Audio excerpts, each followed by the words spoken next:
Hola hermanos de la Primera Iglesia Bautista y amigos que nos acompañan. Hoy es lunes, estamos en el devocional de las 9, un devocional breve que considera la palabra de Dios. Pero hoy vemos un mensaje evangelístico. Y evangelístico, para quien no sepa, es el plan de Dios para salvar a los hombres que estamos perdidos. Y eso es una buena noticia, es la única buena noticia que ha habido a través de las edades, que el Señor ha querido perdonarnos y salvarnos de la condenación, de la muerte, del pecado. Y hoy vemos el caso de un hombre que había sido un gran religioso, un profundo estudiante de la escritura y de las leyes de Dios. Se convirtió por su celo religioso en el más grande perseguidor que ha tenido la iglesia de Jesucristo. Él consintió la muerte de Esteban, persiguió a los cristianos, los encarcelaba o mataba, e iba respirando amenazas y muerte porque conocía la religión, pero no conocía a Dios. Entonces no había amor en su corazón, había persecución y celos, como suele haber en el Oriente Medio, como suele haber en el cercano Oriente y como suele haber en México y como suele haber en todas partes, porque el hombre sin Dios es violento, no tolera a los demás, los menosprecia, los aborrece. Y eso es lo que pasaba con Saulo. Pero Dios lo alcanzó y lo rescató a él, al más grande perseguidor, para convertirlo en el más grande misionero. Vamos a ver su historia, está ahí en Hechos 9, y dice así: Saulo, respirando aún amenazas y muerte, contra los discípulos del Señor, vino al sumo sacerdote y le pidió cartas para las sinagogas de Damasco, a fin de que si hallase algunos hombres o mujeres de ese camino de Jesús, los trajera presos a Jerusalén. Y yendo por el camino, aconteció que al llegar cerca de Damasco, repentinamente le rodeó un resplandor de luz del cielo, una luz más fuerte que el sol. Y cayendo en tierra, oyó una voz que le decía: Saulo, Saulo, ¿por qué me persigues? Él dijo: ¿Quién eres, Señor? Y dijo de la voz: Yo soy Jesús a quien tú persigues. Dura cosa te es dar coces, o sea, patadas contra el aguijón. Y él, temblando y temeroso, dijo: Señor, ¿qué quieres que yo haga, Señor? Y el Señor le dijo: levántate y entra en la ciudad y se te dirá lo que debes hacer. Y los hombres que iban con Saulo se pararon atónitos, oyendo la verdad la voz que venía del cielo, pero no veían a nadie. Y entonces Saulo se levantó de tierra y abriendo los ojos tampoco veía a nadie, así que estaba cegado todavía. Y llevándole por la mano, lo introdujeron en Damasco, donde estuvo 3 días sin ver y no comía ni bebía, esperando alguna instrucción, alguna noticia. Y entonces había en Damasco un discípulo llamado Ananías, a quien el Señor dijo en visión: Ananías, le respondió: heme aquí, Señor. El Señor dijo: levántate y ve a la calle que se llama Derecha, y busca en la casa de Judas a uno llamado Saulo, Saulo de Tarso, porque aquí él ora. Y ha visto en visión que un hombre llamado Ananías entra y le pone las manos encima para que recobre la vista. Entonces Ananías respondió: Señor, espera un momento, he oído mucho acerca de ese Saulo y cuántos males ha hecho a los santos allá en Jerusalén, y que aún ahora tiene autoridad de los principales sacerdotes para prender a todos los que invocan tu nombre. Pero el Señor le dijo: ve, porque instrumento escogido me es este para llevar mi nombre en presencia de los gentiles y de los reyes y de los hijos de Israel y de los mexicanos,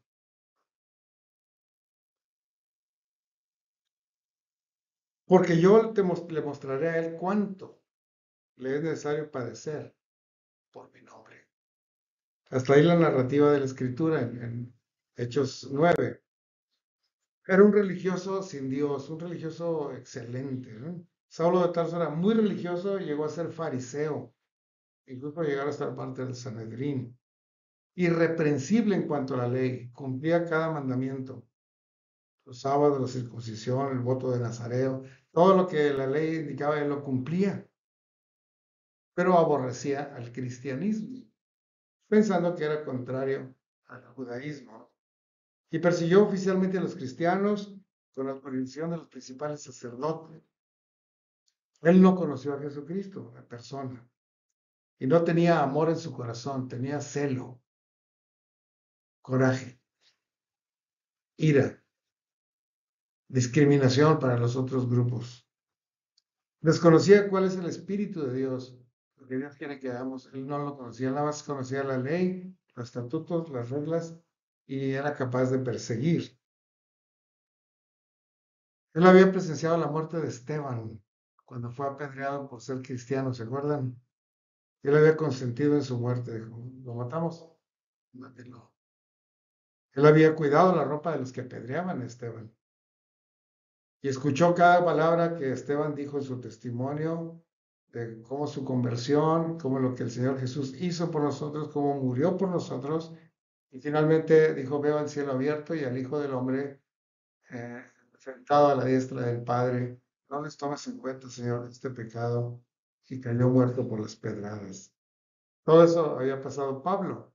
No conoció a Jesús, pero conoció a Esteban y el testimonio de Esteban como cristiano. Así que vino el encuentro con Jesús. Él iba buscando a cristianos para arrestarlos, pero conoció a Cristo en el camino. Es una de las teofanías, o sea, manifestaciones de Dios sorprendentes en la Escritura. Se presentó delante de él y dejó su brillo como la luz del cielo, más que el sol, y Saulo cayó a tierra cegado, sin poder saber, y sabía que alguien muy grande estaba ahí. Dijo, ¿quién eres, Señor? ¿Quién eres? Dice, yo soy Jesús al que tú persigues. Los demás escuchaban la voz, no veían a nada, no veían a nadie, pero Saulo quedó ciego.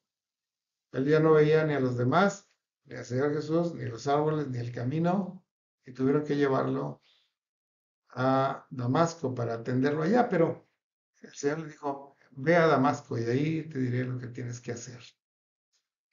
Es todo lo que dijo el Señor Jesús, y desapareció. Así que Saulo fue y entró en Damasco, en la casa de un Judas, en la calle que se llamaba Derecha, que a lo mejor no estaba tan derecha la calle, pero así se llamaba. Y entonces Dios envía a discipular a Pablo, o a Saulo, porque se llamaba Saulo todavía, a un hombre, a un discípulo llamado Ananías, que era un hombre espiritual, obediente, evangelizador, discipulador de esos cristianos verdaderos, ¿no? El Señor le dijo a Ananías, ve a la calle derecha y ve a la casa de Judas, y ahí vas a encontrar a un hombre llamado Saulo. Él está orando en este momento y le ha dado visión de que un hombre llamado Ananías lo va a ir a ver, le va a poner las manos en su cabeza y va a recuperar la vista. Así que ve y ora con él. Pero Ananías dijo, no, señor, perdóname, pero ese Saulo es tremendo. Ha perseguido, encarcelado, ha maltratado a muchos en Jerusalén y en otras partes, y ya viene para acá también, señor. Pero el Señor ya lo había transformado, ya no era el mismo Saulo. Ahora sería Pablo, el más grande misionero, el que sufrió tantas cosas, muchas cárceles, azotes, naufragios, persecuciones y la muerte misma, ¿no? Todo lo padeció por Cristo Jesús, mucho más de lo que él hizo mal. Ahora tuvo de sufrimiento, pero sentía el gozo y decía, para mí, el vivir es Cristo y el morir es ganancia. Pablo tuvo un corazón nuevo en esta entrevista que Dios tuvo con él. La manera en que el Señor fue y alcanzó a Saulo llegando a Damasco y transformó a ese perseguidor en un predicador, en un misionero, dispuesto a morir por Cristo y para bendición de mucha gente. El Señor también quiere alcanzarlo a usted hoy, cambiar su corazón y cambiar su forma de hacer religión. Que no sea alguien que se cree muy mucho y que menosprecia a otros, sino que sea alguien que se sienta siervo y sirva a los demás en el nombre de Jesús. Ese es el verdadero cambio que debe ocurrir en nuestras vidas para que seamos instrumentos de Dios, instrumentos de su paz, instrumentos de salvación. Así que si usted quiere hacer una oración y permitir que el Señor Jesús venga y lo llene con su luz admirable y lo cambie el corazón y lo haga un siervo, haga esta oración conmigo. Padre Santo, yo he sido religioso, pero nada más egoísta, pensando en mí mismo. No fui tan violento como Saulo, pero tampoco he sido un instrumento tuyo. Permite, Señor, que mi corazón sea cambiado y que yo vea a los demás como personas que te necesitan y que yo esté dispuesto a entregar mi tiempo, mi vida, mi seguridad, mi comodidad para alcanzar a otros. Señor, te ruego que hagas ese cambio en mi corazón. En el nombre de Jesús. Amén. Hermanos, si usted hizo esa decisión, dígamelo el domingo. Nuestra iglesia está ahí en Aramberri Guerrero, enfrente del Mercado de Juárez. El culto a las 11 de la mañana es el culto más importante. Si le invitamos a asistir y después del culto me diga, oiga, pastor, ¿se acuerda? El lunes yo hice una oración y el Señor cambió mi corazón. Yo voy a poner las manos sobre su cabeza y oraré con usted para que recobre la vista, no que esté ciego, sino para que podamos ver hacia dónde el Señor nos lleva y qué es lo que el Señor quiere que hagamos. Dios los bendiga.